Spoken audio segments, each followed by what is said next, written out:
For Friday, January 10th, 2025, I am Sherry-Ann Noel. In the headlines, Grenada's Lindon Victor launches foundation to assist other athletes, and government ministers attend inauguration of Venezuela President Nicolas Maduro. We'll have details to this and other stories when we return.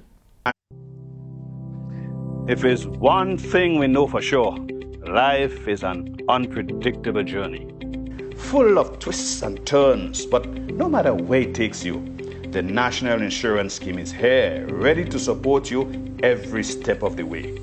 Sickness benefits ensures that you can focus on recovery, not financial stress. Maternity allowance and grant provides essential support to start your beautiful journey of parenthood.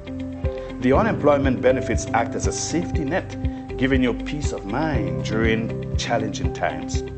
Employment injuries can be daunting, but NIS provides comprehensive coverage, including injury benefit, medical expenses, disablement, and death benefits. At NIS, your well-being is priority. Now you can face challenges confidently, knowing that support is just a claim away. Contact us today to find out more about the range of benefits, or visit our website at www.nisgrenada.org.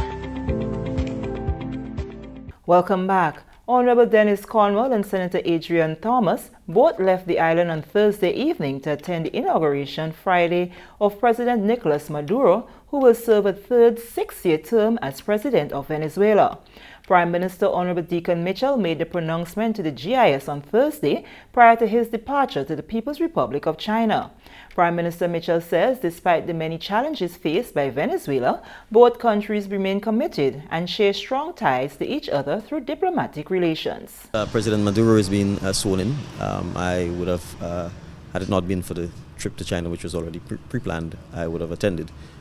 I have not actually made any official visit to Venezuela since I've become Prime Minister of Grenada. As you know, Venezuela has been a very strong supporter and ally of Grenada over the years, particularly in times of need. So because the Foreign Minister and I are attending the event in China, we've asked the Minister for Finance, who is quite fluent in Spanish, to attend on our behalf. Moving along, Grenadian decathlete Lindon Victor, OBE, officially launched his foundation to provide much-needed assistance to athletes and other students across the island. Family members, friends, supporters, students joined Lindon for the remarkable achievement at the Flying Fish Mount Cinnamon Resort on Thursday.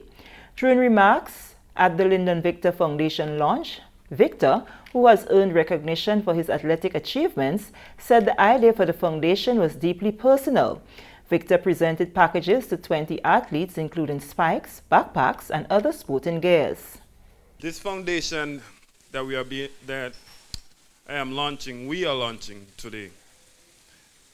As the speakers rightfully say, this did not start today. This is something that has been burning on my heart for years.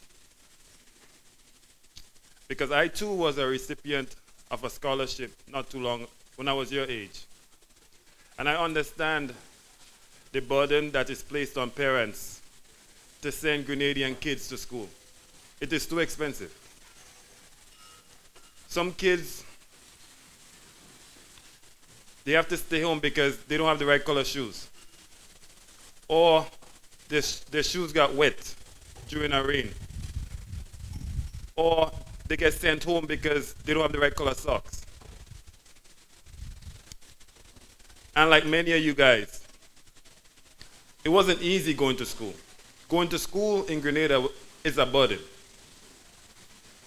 It is not easy.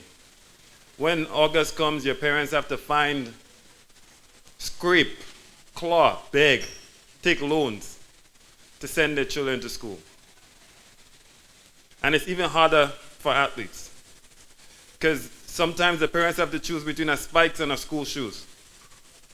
They have to choose between a tie and a training bag.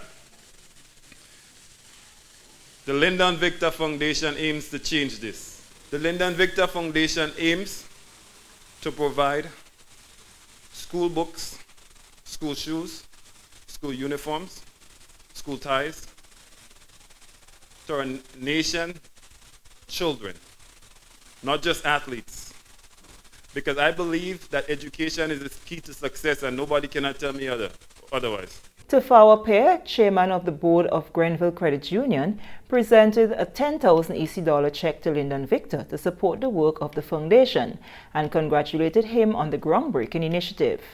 We are happy to be here, and we are trusting and believing that this foundation will grow from strength to strength. And as such, we are also would add some value by pledging $10,000 to the Lindon Victor Foundation. We are supporting this not just by our mouth, but we are ready to put our resources where our mouths, where our beliefs are. That you would continue to be great, you'll continue to make Grenada proud. CEO of the Grenada Tourism Authority, Petra Roach, and CEO of George F. Huggins, Grenada Limited, Anya Chow Chong, both congratulated Lindon.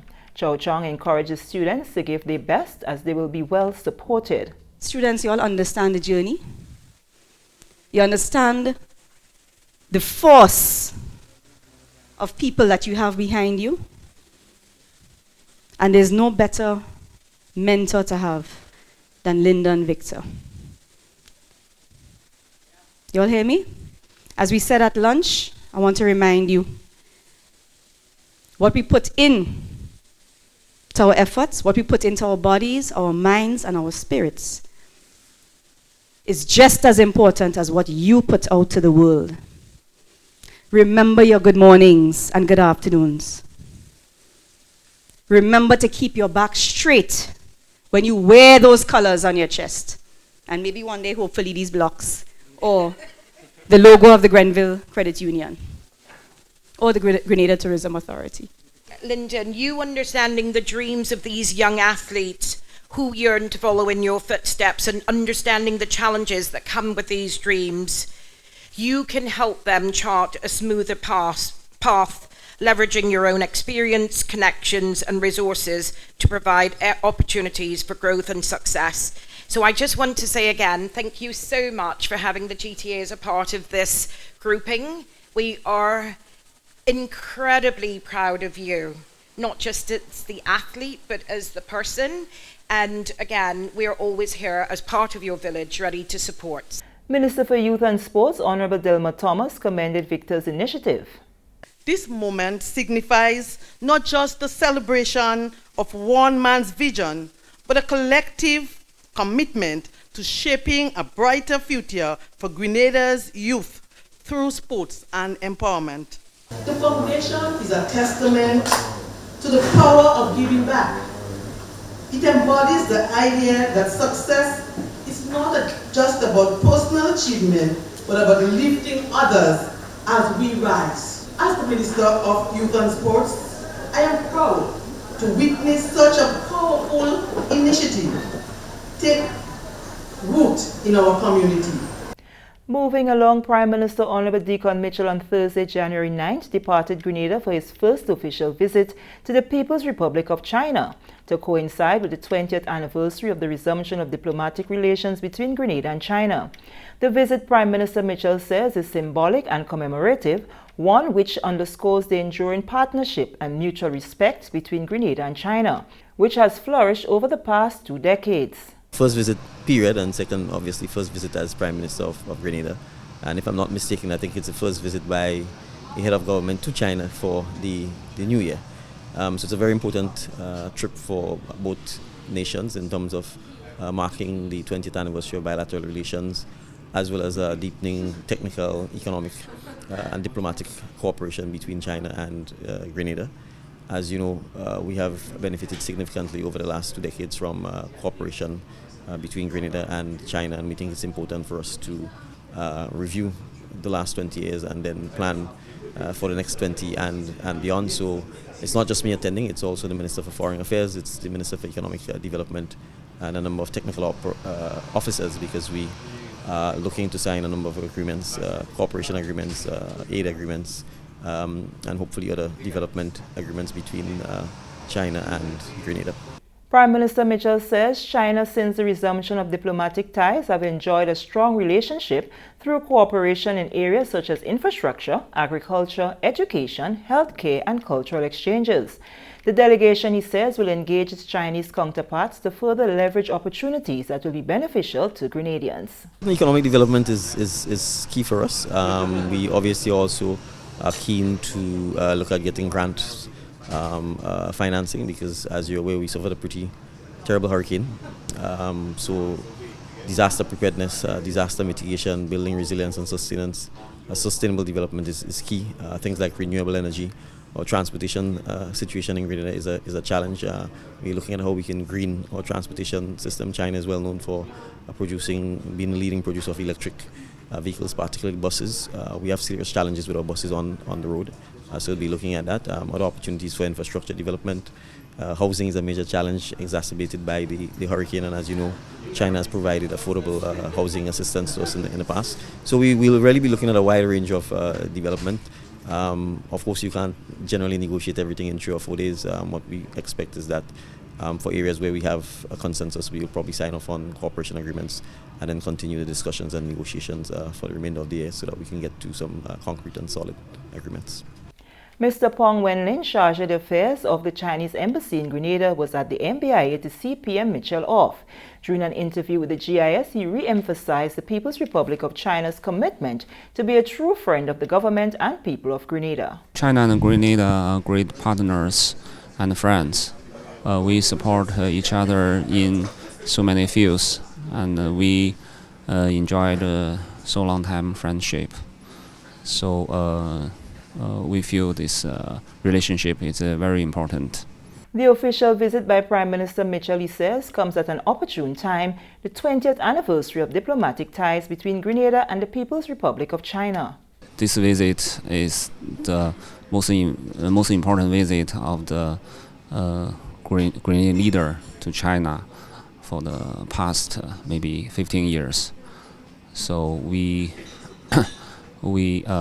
for the Chinese side, we attach great importance to this visit.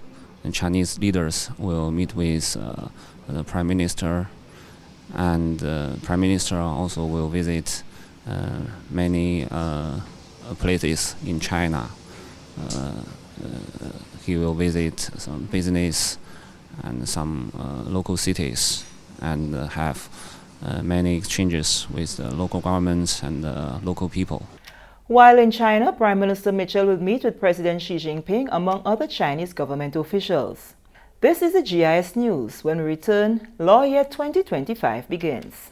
Grenadians, the National Celebrations Committee invites you to celebrate the next 50, embracing a future of development, transformation, and unity as we ready ourselves to mark the Grenada's 51st anniversary of independence. On February 7th, 2025, activities include the Independence Monarch Competition semi-finals, January 25th at Lassages Playing Field, with the final carded for Saturday, February 1st at the Sutters Bus Terminal. National Church Service, February 2nd, 3 p.m., Crossroad RC Church. February 6th, National Colors Day, Interministerial Competition and Independence Cultural Extravaganza from 7 p.m. at the Grenfell Bus Terminal. And on Friday, 7th, it's the grand finale at the Q&E James Athletic Stadium. The Independence Day Rally, Military Parade, and Made in Grenada Expo. Let's all celebrate in true Grenadian unity, the anniversary of our 51st independence. Grenada is such a beautiful country. Are you thinking about buying a vehicle? Did you find a company on social media? Stop. It may be a scam. Look out for the following red flags. Is the price lower than other dealers? Does it seem too good to be true? Are you sending the monies to the US even though you are ordering the vehicle from Japan? Does the address on the invoice match the address on the payment details? Are conversations limited to WhatsApp text? Is there a sense of urgency placed on you by the seller? You are about to be scammed. Do not take your hard-earned cash or even worse, a loan to send to these scammers. Once the money leaves Grenada's shores, you are not likely to get it back. consider buying a vehicle already on island from an individual or a car dealer. Beware of these scammers. If in doubt, it's best to stay out. A message from the Financial Intelligence Unit. Welcome back. Accessibility and awareness, the ECSC bridging the gap through community engagement, the theme under which Law Year 2025 will be commemorated. Law Year commenced on Friday with a church service at the Roman Catholic Cathedral in St. George's. Bishop Clyde Harvey reminded the legal professionals to exercise empathy and wisdom when executing the law. The law is a comprehensive reality, or ought to be. And if all we do is just take it according to the book, we're going to be in trouble. And one of the things that is happening now on television and so on is that a lot of ordinary people are watching how courts operate. And they're beginning to understand that the best magistrates and judges are not those who just follow the book. The best are those who know how to take the book and use the book for the benefit of people. Because anybody who understands what's happening in the legal profession today knows that having a law degree is not enough. You may be called to the bar, yes, but unless there's a set of accessories, or what one person called ancillary talents that you have, too many lawyers, too many people with a law degree. Specialization and other things becomes important. The church service was followed by the inspection of the Guard of Honor and a street procession by attorneys called to the bar in Grenada. Also, as part of activities to mark the commencement, a special sitting was held in St. Lucia by the Eastern Caribbean Supreme Court, ECSC. His Lordship, the Honorable Justice Mario Mitchell, Acting Chief Justice, said the High Court boasts of having a clearance rate of over 100% for 3 consecutive years. In 2023, a total of 7,742 cases were filed in the High Courts in the 9 member states and territories of the Eastern Caribbean Supreme Court, whilst 8,083 cases were disposed of. This is a clearance rate of over 100%, meaning that the High Courts as a collective are hearing more cases than are being filed, so that a dent is being made on the backlog of cases in the system. This is a promising indication that we have begun to reduce the case backlog. Indeed, this is the 3rd consecutive year of an over 100% clearance rate, with an upward movement from 68.13% in 2021 to 104.4% in 2023. His Lordship said the same trend has been seen and recognized in the Court of Appeal of the ECSC. Like in the High Court, there is currently a more than 100% clearance rate of matters filed in the Court of Appeal. It is also evident that there is a very heavy caseload dealt with by the Court of Appeal, which is very significant given the relatively small size of the appellate bench. So both the High Court and the Court of Appeal of the Eastern Caribbean Supreme Court have been performing very well in terms of the clearance rates for matters filed in the courts and the rate of delivery of judgments in matters heard by the courts. Moving along, past and present students are joining in the week-long celebration to mark the 60th anniversary of the St. John's Christian Secondary School, affectionately known to many as Shaper.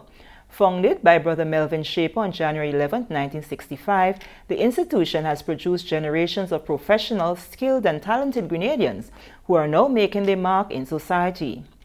Although 60 years have passed since its establishment and many changes have been made, several aspects of the institution still lingers. For past students and members of the 60th Anniversary Organizing Committee, David Stan Phillip and Dr. Julie Dubois, Shaper still holds records for being the first in many things. They reminisced on what the school offers to current and prospective students.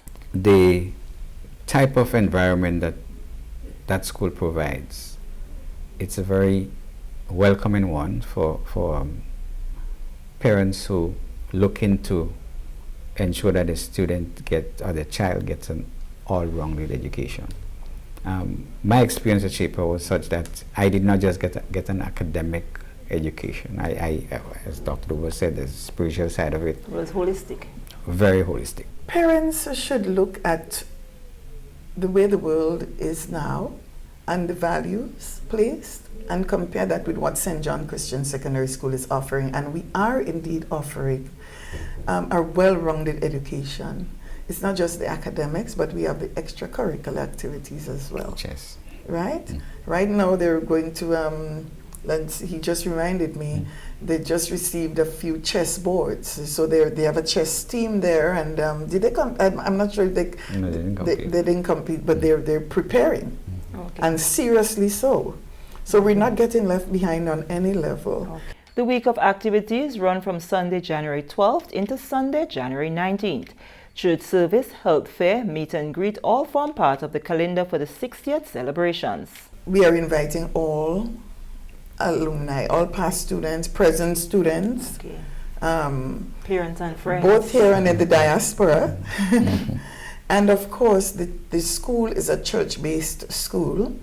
So in speaking with the superintendent of the school yesterday, they have invited the Bible Holiness churches around Grenada to join us for this great celebration with this milestone that we are now celebrating. On Wednesday, we have what we call meet and greet. You see, not all, especially for the students in the diaspora or the alumni, not everyone can come for the entire week. So we planned in a way so that we can concentrate the activities around a long weekend to accommodate the majority of them. So on Wednesday, we have meet and greet at the Belmont Estate. It's a time when people will come and, socialize and reflect. Yes, and enjoy nice country ambiance. And tell the stories. Yes. It's also a little fundraiser because they would have to pay. Make a contribution. Yes, make a contribution to come there. On Thursday, we have the health fair. And Sister Honoris Martin Charles is the one that's spearheading that. And I should say for Belmont Estate, it's Mr. Kenneth Ned Jr. Is the one coordinating that. And we plan to have screenings for the children in the school. And also we plan to serve the communities of Florida, Clogier, Brothers, and surrounding areas. One of the highlights will be an open day on Friday where prospective students and parents can explore the environment. According to Dr. Dubois, it is part of efforts to increase the school's population. On Friday is going to be a big day for the school because earlier we spoke about, and Mr. Philip, feel free to chime in, but we spoke about the school's population. So we are hoping. Our major problem right now is a very daunting one, and that's the state of the roads. You see? That bridge that is unfinished. But we have reached out, we have appealed. Last night there was an article in the news. It was the first article, which was very encouraging for us. So we hope that those who are responsible for that would have taken note and would really, really help us to resolve it, and we'll be eternally grateful for that. So we're trying to increase the school's population. So we have Miss Judy Lewis and Miss Hermione Fraser Klein, who visited some of the primary schools in the area. I think Concord, Grand Roy, Florida, Guave, and so on. And I think even St. Mark's. So, and try to sell, quote unquote, sell the school, yes, to them. So we have invited those students to come, and we're going to have an open day. So they will come, they will interact with the parents. We've invited some of the parents too to come, and we'll interact with them and show them why the child should, when the time comes for secondary school education, why they should choose St. John Christian Secondary School. There's going to be some little packages given to them to encourage them, like hygienic packages and other things like that. An award ceremony will be held to culminate the celebrations. And finally in the news, 3 lucky winners were presented with their prizes on Friday by the Department of Public Administration following its fundraiser raffle to support families affected by Hurricane Beryl. The raffle, which included a refrigerator as its first prize, a smart television, and an air fryer, was drawn in December before the Christmas holidays. Permanent Secretary in the Department of Public Administration, Lindon Marshall, commended the winners of the 5, 10, 15 Recovery Drive raffle. She announced that enough funds were raised to procure 15 refrigerators for Hurricane Beryl-affected families on mainland and in Carriacou and Petit Martinique. The intent was for us to raise enough money so that we can purchase 15 refrigerators to donate to our colleagues in Carriacou who were affected by the storm. And we are so pleased that our members and the public, and particularly our public officers, participated in the raffle, which allowed us to be able to raise the money to purchase the refrigerators. So we want to say a hearty thank you, not just to you, but to everybody else who participated. We do have our 2nd and 3rd prize winners here today with us as well. But we want to take this opportunity to thank all who participated, all who donated, all who bought raffle tickets. We are grateful. And with that story, we come to the end of the GIS News for Friday, January 10th, 2025. On behalf of the entire news and production team, I am Sherry Ann Noel, thanking you for viewing.